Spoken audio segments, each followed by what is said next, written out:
So yun na ano mga paps, proceeding na tayo para sa ating last and final drop or deliver. Dito lang to sa may Project 6. So tara mga paps, i-deliver na natin.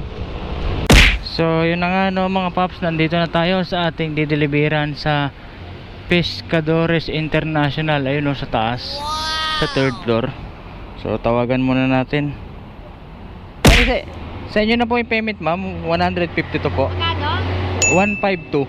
Ha? 152. Dalawang beses na yan! Apo. 100? 52 po. Apo. Sakto yung binigay niya sa akin. Sira ka lang mama. Okay na po ma'am. Thank you po. Yes! Yes! Yes! Yes! Alright mga paps, delivery done.